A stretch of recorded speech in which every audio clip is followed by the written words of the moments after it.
Welcome to the Therapist Thrival Guide. My name is Miranda Barker. I'm a licensed clinical social worker, and I'm here with Lucas Bellini, LMFT, DMFT. DMFT, LMFT. Yeah. Good to be here.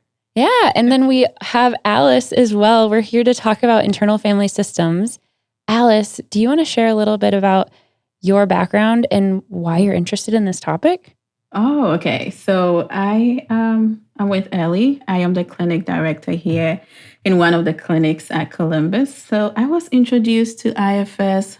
It's been a while ago. I used to work in a jail. So specifically, I was working with women who have experienced some form of gender-based violence and domestic violence. And as a result, they were criminalized or they ended up in a jail. So trying to find something to help with the trauma that they have experienced while at the same time being in a jail, while at the same time facing a legal case. It was really complex. So that was how I was introduced to it. And fortunately, the organization that I used to work with at the time, they paid for the training. Yeah.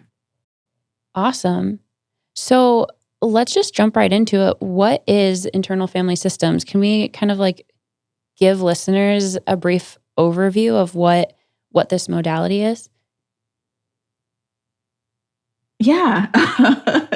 The name says internal family systems, but it's not like family. I think when you hear about it, you may think, oh, is this for working with family? But we are talking about the individual. So internal means inside us, our brain, who we are, right? And so the systems or the parts of us that all come together to make us whole. So I see the goal as making us whole or bringing all of these parts together and integrating them and being, we'll talk more about self-led and being led by the self. So that's how I see it, that those parts or those systems that we are made up of. Awesome. I mean, that's what I have a very limited knowledge of IFS. But what I do know is that there's a lot, people talk about parts. There's a lot of parts work. You see in like the therapy groups and discussion groups, you know, we're talking about competing parts of ourselves or that's really what I know about IFS. And so I don't know if you have more to add, Lucas. Yeah. So Dick Schwartz developed this model, and a lot of it was developed just out of his own reflections on his clinical practice. And so one of the things he noticed, you know, couple decades ago at this point was a client's tendency to talk about their struggles in terms of, you know, part of me feels this way and another part of me feels that way. And sometimes these feelings contradict each other. And so the more he started thinking about that and digging into it, he realized the extent to which we have this internal system of various parts that function, you know, much like a family system, like there's a cybernetic to it.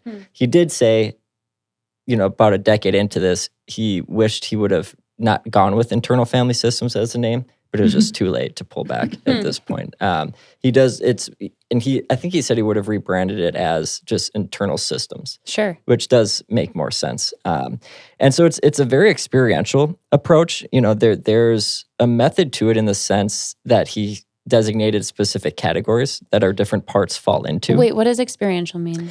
Experiential means, you know, it's you kind of sit down and you start wherever the client's at, you know, and you kind of let your own internal responses and reactions facilitate the discourse of therapy, that it's not structured and manualized. It's very much so the client's going to show up, I'm going to show up, and we're going to see what happens and see where it goes. And so it's very, you know, self-focused, very emotionally driven, it lends itself to spontaneity. You know, and one of my favorite things about IFS is that, again, it does have a structure to it. And, you know, Alice, we'll probably get into managers, firefighters, exiles, you know, and how those function. And so, you know, there's a coherence to it, but how this actually plays out can look quite different from practitioner to practitioner because a lot of it has to do with just what the individual does with what this method has to offer. So it's really not, I'm just going to adjust my mic for a second. So it's really not, it's really different from some different modalities like EMDR or things that feel very structured and you like have to kind of follow a really distinct protocol, where IFS is, it feels it's kind of the opposite of that. Yeah, I would say. Would you agree, Alice? Yeah. So how, like, where do you guys want to start? I guess we just like did such a, we just covered a lot, and you said so many things, Lucas, that I have no idea what means, like firemen and Firefighters. Managers. What? Well, let's get into the parts. I think that's a good place to start. So Alice, let's tell us about like parts work. What does that mean in IFS? Okay, so in IFS, the parts work that we are doing specifically as it relates to trauma is 3 parts. So there is the firefighter, the manager, and then the exile. And the exile is the most vulnerable part of all, the part that has been hurt. So usually it's underneath and it's being protected by the firefighters and the managers, right? And so the managers and the firefighter can be the behaviors or the beliefs or things that a person develops as a result of the trauma that they have experienced in order for them to get through life. So, and the great thing about IFS is that there are no bad parts, which means that there is nothing like, oh, this is a bad behavior, you shouldn't have done this. Every behavior, every action, every thought, every part that you have serves a purpose for you. And so coming into therapy, maybe now this part is no longer serving you. So how can we talk about new parts, or how can you be self-led? So the self-led is what we want to get to. The goal of therapy is for the firefighter, for the managers to take a seat so that you can be led by self. Basically, your internal family can be led by self. So that is basically the goal that we are getting at. So managers, when you think of managers, right, they take control of things. They get things done. So a manager could be perfectionist, right? That maybe you experience trauma, and when that happened, you have developed this behavior of perfectionist that you want things to be done, and it helps you get through that moment of that trauma or get through that life. But as a result, it may also be causing you anxiety or depression at the same time. Firefighters, they come in to what firefighters do. Save the day. So they come in when maybe you are overwhelmed or something like that, just to rescue you, right? And it could when be the managers aren't really working, like when your manager parts are failing and those exiles are coming up to the surface. Because you don't want the exiles to come up to the surface. So all of this is about, and our natural tendency is to keep our traumas exiled and at bay. And so we want to bury them, we want to ignore them, we want to carry on as if they never happened. And so we have manager parts. Manager parts is like perfectionism is a really good example, because managers are like the day-to-day tendencies that we have. You know, so whether it's perfectionism, keeping ourselves occupied with a busy schedule, whatever that may be.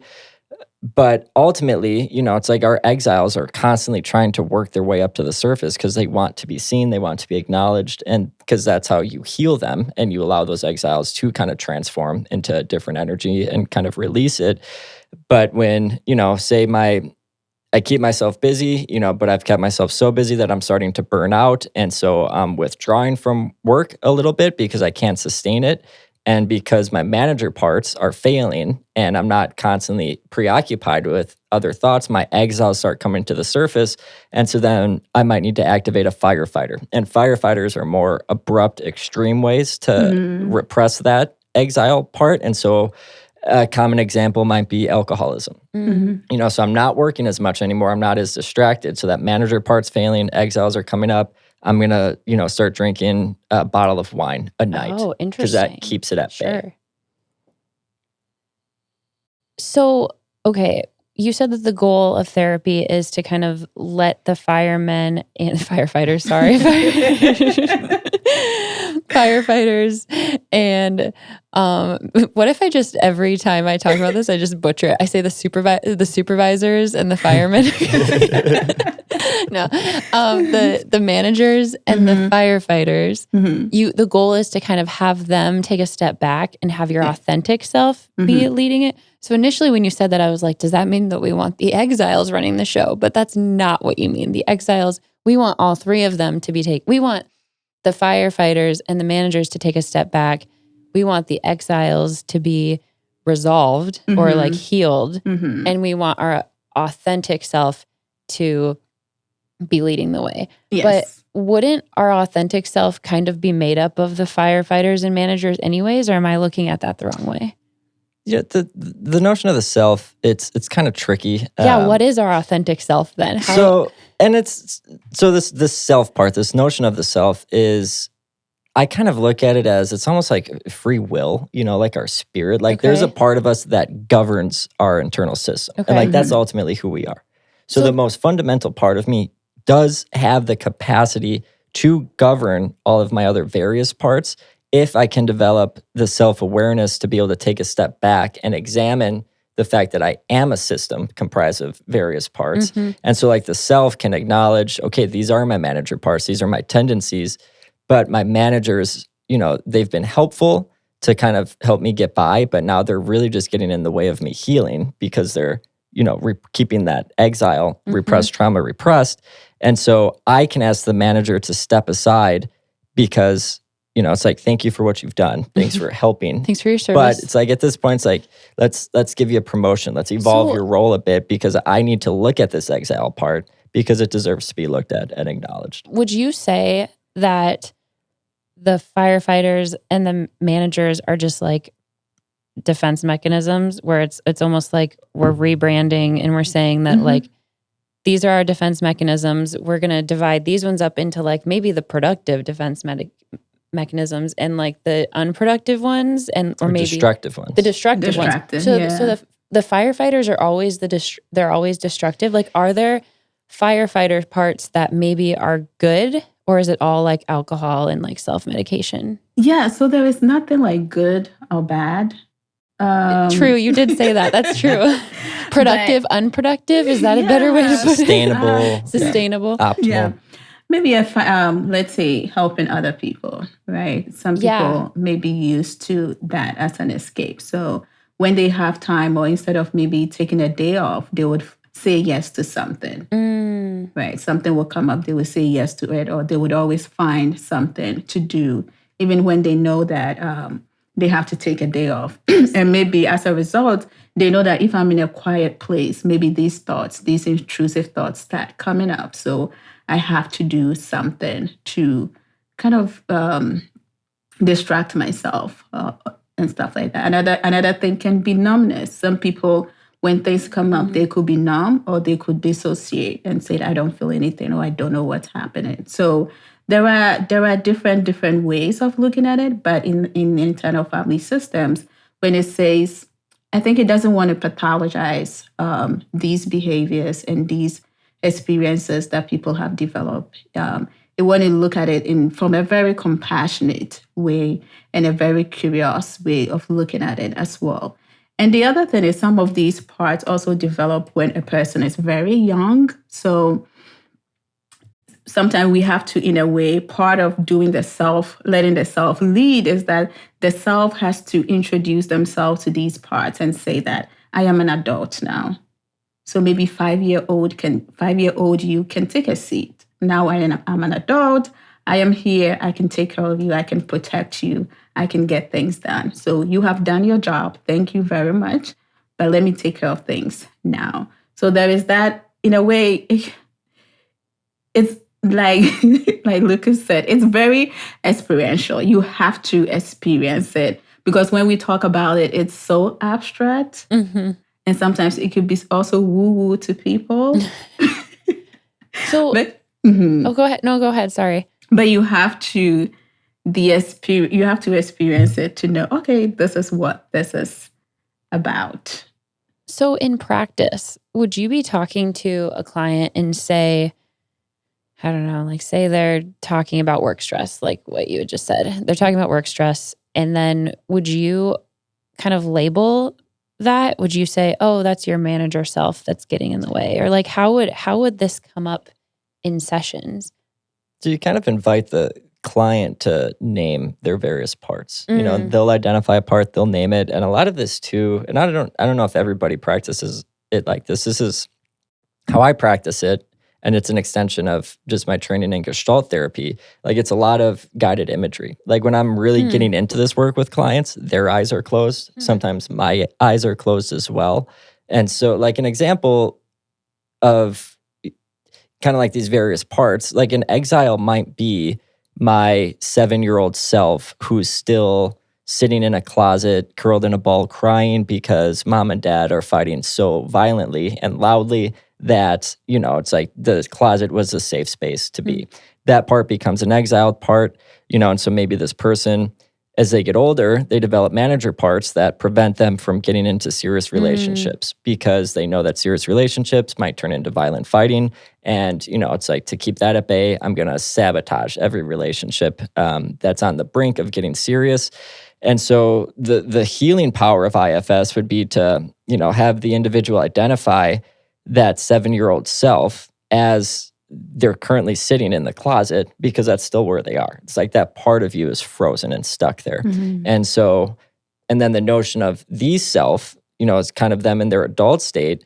A lot of times what I do is I'll have them first get the image of their 7-year-old self, describe it, identify how that individual is feeling. And then I have them introduce themselves in their adult state into that image. And so now it's the adult version of the individual tending to the 7-year-old self and providing that 7-year-old self part with the things that they never got at that point that they needed.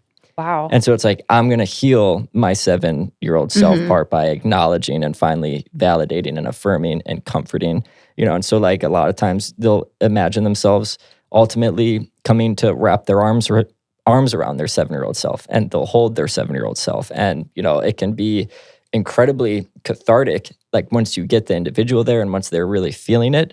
And one of the biggest first steps is to just, I would say, get them agreeable to closing their eyes and trusting, because like it's hard for us to explain this to a general audience. It's also kind of difficult to orient a client to this work because they might have this sense of, kind of woo-woo, wah-wah. And it's also just weird to close your eyes when you're in the same room as somebody else. So it's always, you do a lot of guided imagery. Do you do a lot of guided imagery with this too, Alice? Yeah.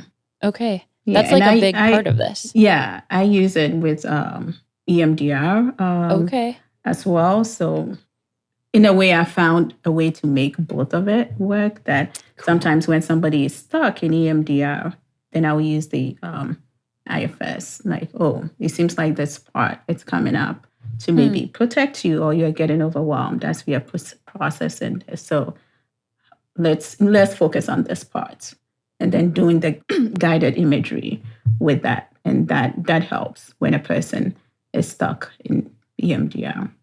When you're doing the guided imagery, is it usually your older self helping your younger self? Like, is that a pretty common guided imagery? People have different ways of looking at it. Some people can have very visual image of themselves at that age. Some people can even see only textures, colors, or other things that will come to them. Some people may describe, sometimes I'll be like, okay, this self, as you're thinking about this part of you, what was happening? And sometimes some people can say, oh, this family, I now realize my grandmother was around, right? Or I felt safe with my grandmother. And so we would do that with them. But when it comes to, again, the younger self is very difficult to sometimes comfort at times. That I have had people even kind of experience like a temper tantrum in a session, like, oh, I don't want to be comforted, or leave me alone. And so really kind of they will do, okay, can you talk to this part, right? Can you tell them what is happening now? Can you let them know that you are an adult now, that you are safe now, that you can protect them as well? And then sometimes we would do, especially if somebody experienced childhood abuse that kind of robbed them of their childhood. Sometimes we'll be like, okay, this weekend you met your 5-year-old self. This weekend you're going to go to the playground and imagine you playing at the playground as a child. Or what would your 5-year-old self like? And we'd be like, oh, I want to go out. I want to have a day off and do nothing. I just want to lay in bed. And so that's also what I would do with people as well, kind of talking to the parts and asking them, what do you need at this point? Or what would you have wanted to have gotten at that point? What about if a client is going through something currently and so it's not like they're, like the examples that you guys have given They're are on the like, brink of a big decision. Well, so I'll give an example. I have a client who, she is really struggling with, I don't know, I'll just come up with something. She's really struggling with like current relationships and like grieving a relationship. And would you ever, like, it's not like you're sending her current self back to her younger self in that sense. Would you ever do like your future self is talking to you, or like how would you approach people who are currently going through something and not addressing something that happened when they were 7? I would say you want to prevent whatever the difficulty is that they're struggling with from becoming an exile. Yeah. So you want them to work through it in the here and now as it's currently happening. And you do that by having them identify the spectrum of competing, opposing, or just the multiplicity of feelings that they're having in the given moment. It's like, so if you're in a really unhealthy relationship, part of you wants to stay because you're scared to be alone. Part of you wants to run because you're scared to stay. And so then now it's like you've identified 2 parts. Maybe you'll have them name these 2 parts, and then maybe name them how, like Brenda and so the Carl. part that wants to run is. You didn't even laugh at that. What'd you say? Sorry. You said name these 2 parts, and I said Brenda and Carl, and you just moved right over. Brenda and Carl. That's okay. what, but like, so but if that's what they what, want to name it, that's what they can name it. But what do you mean by name it though? Do you so like maybe the part that wants to say is the romantic. Okay, like that's my romantic. Oh, so you're part. naming it like the manager and the firefighter. Yeah, so you're like, naming it like a role. Okay, that's or like what you maybe mean. it is like maybe there's a part of me that when people do things I don't like, I throw out some explicit. Some horrible, like vulgar language, and then I'm like, well, that's my Chicago Italian part. Sure. Okay. And, and sometimes those parts have a conversation. It's like, what does the romantic part of you want to say to the part of you who's kind of your protector that wants to run? Wow. Yeah, it's cool. Yeah.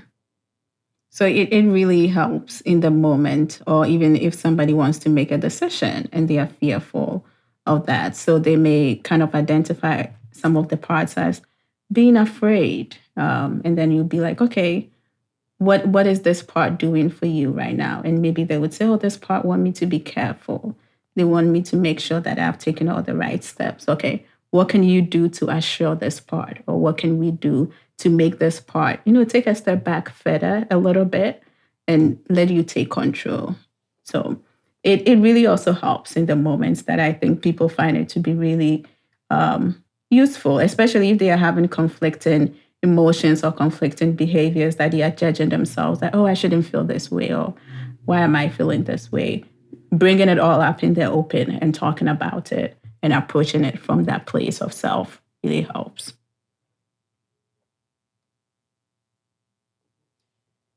So then how would you, if you were starting this work with clients and how would you introduce this? Would you kind of be like, I'm an IFS practitioner, and so we're going to talk about the different parts of you? And would you do a lot of like psychoeducation at the beginning?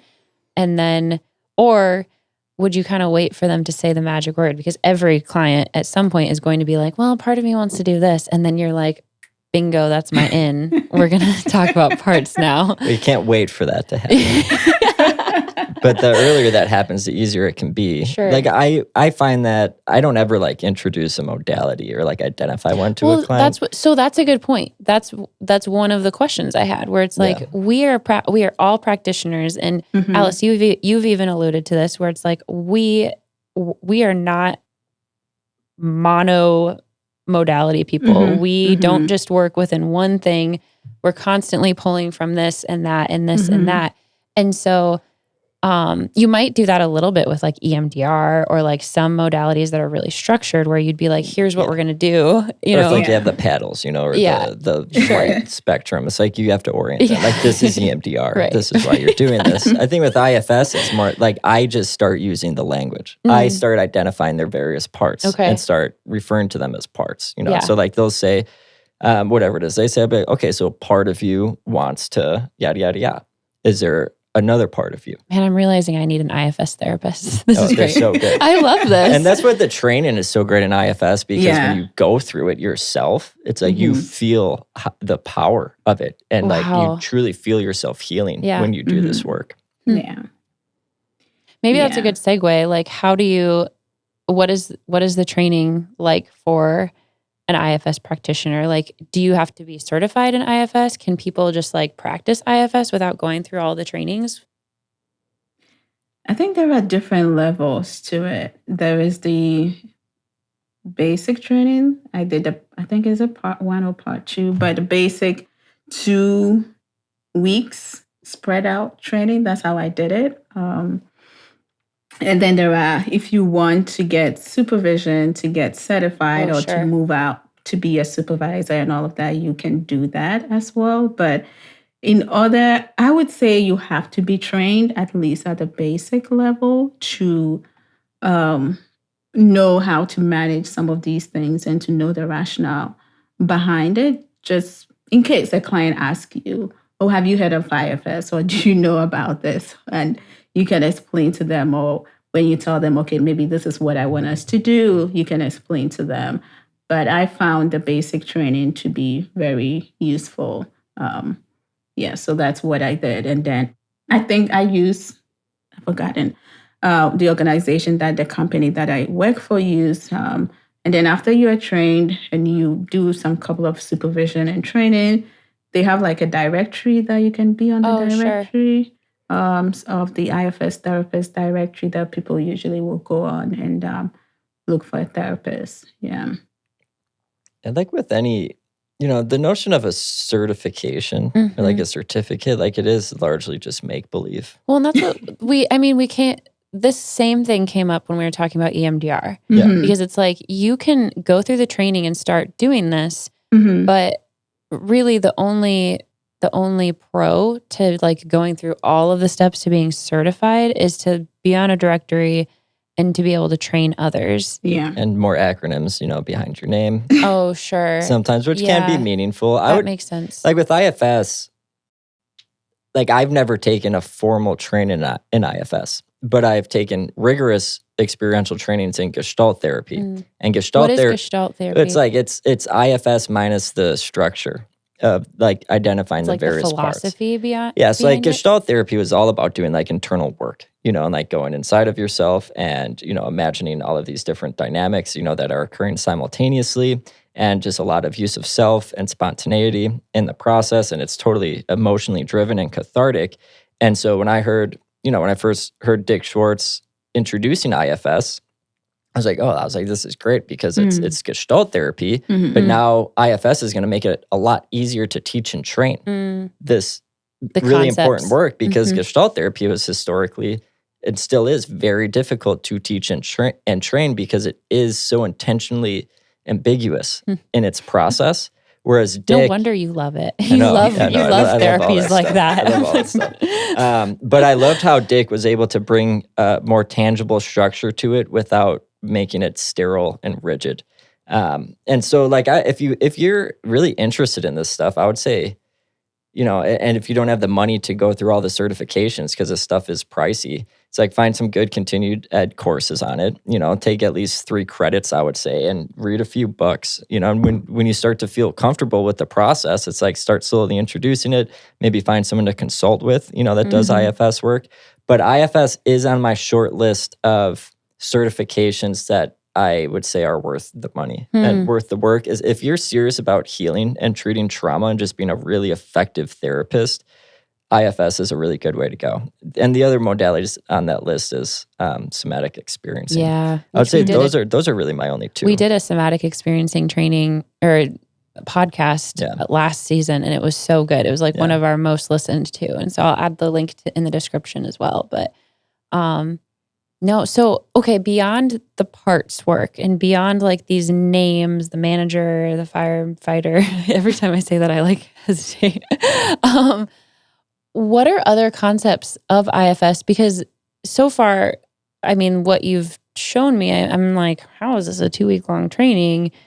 What other parts are? Gosh, there's so much complexity to it. Like there's I'm not so seeing much the more complexity to it. Well, like the notion of the self, that is, sure. There's that does kind of venture into the realm of like the spiritual and the metaphysical, and like Dick Schwartz doesn't like saying that out loud, but at the same time, he's like, this is just what it is. And so like the closest equivalent to the notion of the self is better talked about in like a lot of religious teachings than it is in anything out of the hard sciences. But that also does line up with interpersonal neurobiology. Like there are gaps in fully understanding consciousness and human development that neurobiologists have come to accept will probably never be able to figure out tangibly through science. That these things probably just do exist in the transpirational is what they refer to it as, which is exactly like your what soul. Yeah, which is exactly what Dick's talking about, and it's like our inherent potential for growth, for health. That there's always this part of us that's stronger than whatever managers or firefighters are getting in the way of us living optimally. And so it's like we just need to get back in touch with that more core sense of who we are, like our ultimate self-governing voice. And so like I could spend hours and hours digging into the notion of the self, but even managers, it's like, would you be able to identify your various manager parts at this point yet?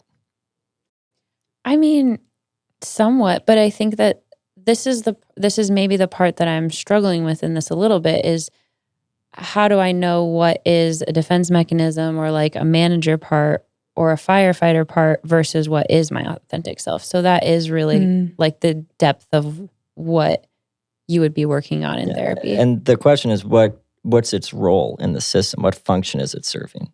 So like some of your manager parts are fine. Like, it's like you check your email. It's like well, you know what I mean. It's like people who do check their email, people who stay on top of their finances, on a daily basis, people who just like the various things we do to occupy ourselves on a day-to-day basis or exercise. It's like that. It's good to exercise physically, but if we start to exercise excessively and we're doing it because we're running away from something that we don't want to acknowledge, that's when it's problematic and worthy of some therapy. Is that when that's called a firefighter part then? No, like excessive. I don't know, Alice. I would say like excessive working out is more of a manager part. Manager, yeah, and the self the self also has some qualities. There's the 8C and then the 5P. So calm, courageous, creative, connection. I can't remember all. But those qualities is the qualities that you want to approach yourself with, right? So if you're doing like working out that was used, right? Why are you working out in like a punitive way to punish yourself or to in a way distract yourself? Or are you working out from this place of calmness, like, oh, I'm taking care of myself? Yeah. Are you working out because you hate your body or working out because you love your body? Yeah.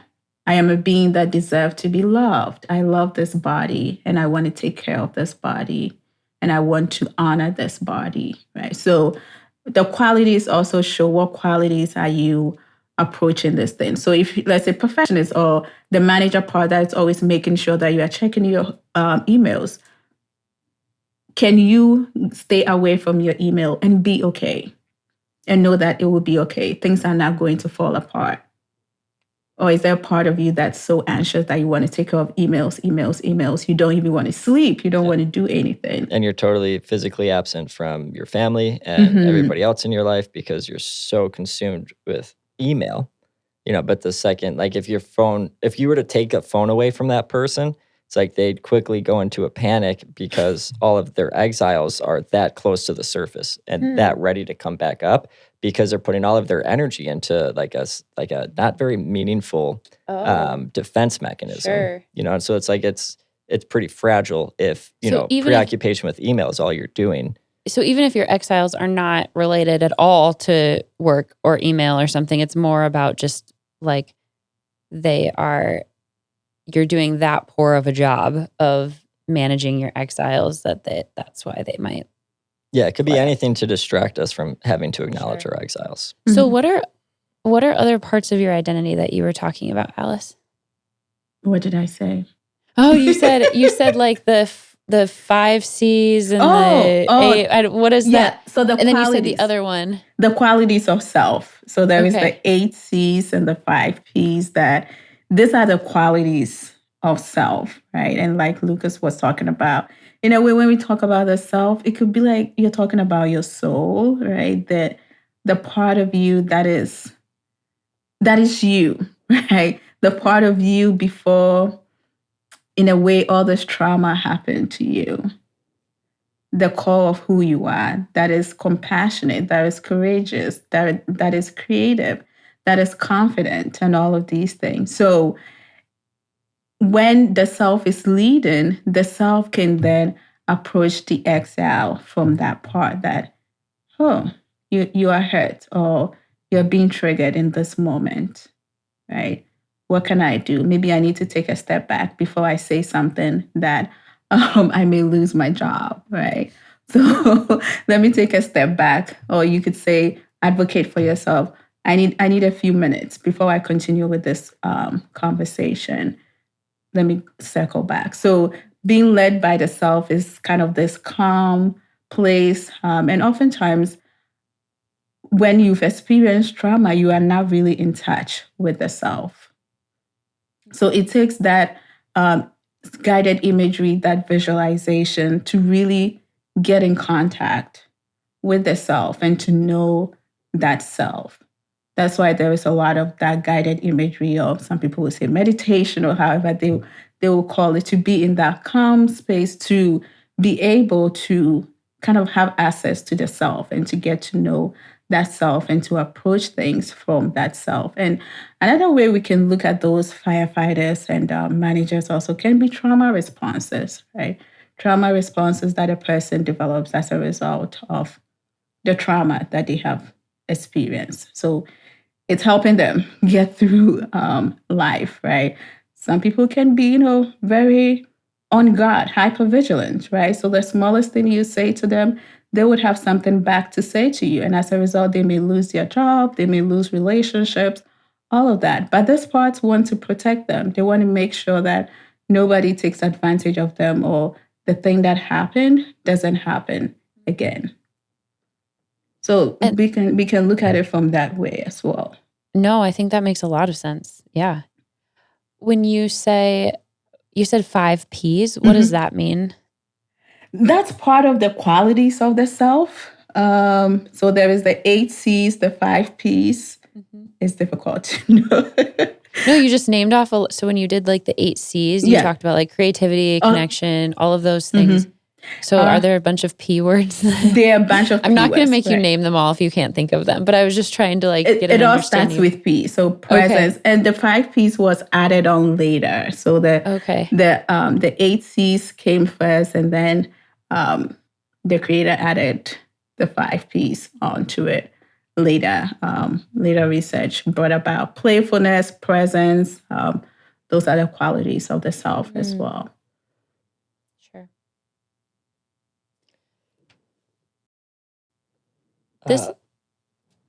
And I think, maybe the other thing I've been thinking too, to put out there is why we need to get back in touch with ourselves and realize that we do have a self is because we can start to identify ourselves like as our manager parts, and so when we start to look at our managers and our firefighter parts, and we get stuck in this mindset of that's who I am, as opposed to acknowledging them as one part of a far more complex system, it's like then our whole world starts to shrink, and then we're just in this repetitive cycle of managers and firefighters constantly battling against each other or working with each other to, keep these exiles at bay. And so acknowledging or getting in touch with yourself is kind of taking that big step back and being able to examine yourself as more of a complex, holistic being, as opposed to just the daily tendencies that we come to over-identify with. Any other kind of like last thoughts or things about IFS that you want to make sure that we touch on, Alice? Or do you feel like we kind of got to all of it? I think we got to all of it. It's really difficult to explain. I'm realizing. Sorry, I was just going to say, I'm realizing why there's not any great 1 hour CEUs on IFS. Oh, yeah. Because of how you two are just like at a loss for words at times. I feel like it'd be easier to explain it if I knew we were doing this for the next 5 hours. Oh, sure. Yeah, because you'd just like start at the very beginning. Then we'd still be at the very beginning. Yeah. Well, Lucas actually runs the CEU stuff at Ellie, and so dang it, you need to do an IFS one. Well, I'm going after Dick. That would be great. I did the one opportunity I had to meet Dick Schwartz, sat down with him for lunch, and I was young. I was in my doctoral program, and I totally blew.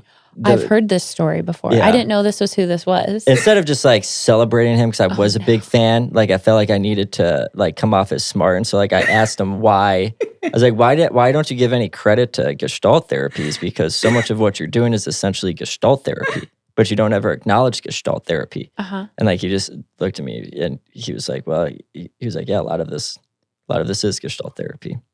And that was that. And then he started talking to Jody Nelson again, and I walked away. And I was like, damn it. I blew it. Oh, no. But my favorite thing about Dick Schwartz, this was like an 8-hour keynote he was doing, is how he took questions. Because you always know when there's a presenter up there and someone asks them a question and they don't know the answer to the question, but they try to respond to it in a way as if they do have an answer. But, they're just bullshitting everybody. Yeah. Dick, when someone asked him a question he didn't know the answer to, he'd be like, It's like, that's a good question. I don't know. I don't know the answer to that, but I'm going to go home tonight and I'm going to look into it. Thanks for that question. And then he moves on. Well, and then people like believe him so much more. Yeah, and his credibility goes up when he does that. And so, that was kind of lasting for me. But also what I like about Dick too is like he was a notable researcher. He was the primary author on like the leading family therapy textbook for many years, but he just really fell in love with being a clinician and went into clinical practice, and he's really just dug into evolving this framework. And there are so many other researchers now too that have been extending it and evolving it, and he's been so gracious, I would say, in this concept to become something that's far more than him. So on that note though, and Alice, you mentioned this earlier, but like this isn't family therapy, but can you do IFS you can do it with as couples. family therapy? Yeah, you can do it with couples. And so like even Virginia Satir and her family therapy, one of her favorite interventions was what she would call a parts party. And a parts party was when everyone would go around and like maybe it's mom's turn. Mom would stand up or be identified, and everyone would start shouting out all of the different parts that constitute mom. And so, like experiential family therapists have been doing stuff like this for a while, but it's when I use this relationally. Well, like what would they say? Oh, like mom's nurturer, mean, stressed, fun, loving, bad cook, good cook. It's like, and the point of it is that we can get wrapped up in not only seeing ourselves as one-dimensional, but seeing other people as one-dimensional. And so when we can expand on the complexity of people's various parts, that's what creates space for the self to become more to the forefront, not only in how we experience ourselves, but how we experience the people that we're in relationship with.